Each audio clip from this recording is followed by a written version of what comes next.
Hey, hello everyone, welcome back to my channel and welcome back to another mini vlog. তো সেদিনকার গেছিলাম south city মল আর সেখান থেকে গেছিলাম একটা বুফে খেতে পাশেই একটা ক্যাফেতে। তো সেখানে ক্যাফেতে বুফে খাওয়ার অভিজ্ঞতা আজকে তোমাদের সঙ্গে এই ভিডিওটা শেয়ার করব।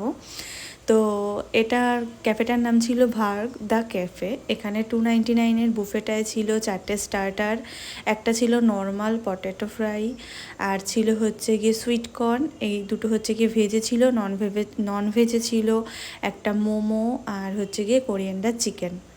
এবার আসছি খাবার টেস্টের কথায়। বিশ্বাস করো একটা জিনিসও ভালো ছিল না। বেবিকর্নগুলোতে ভিতরে কর্ন খুঁজে পাওয়া খুব দায়, পুরো মোটা কোটিং, মানে কোনোটার ভিতরে কর্নই নেই, সব থেকে হাসির। আর মোমোগুলোর ভিতরের যে পুরটা ছিল সেটা পুরো আমার কাছে টক লাগছিল। অনেকে খাচ্ছিল মোমো নিয়ে নিয়ে, আমি বুঝতে পারছিলাম না তারা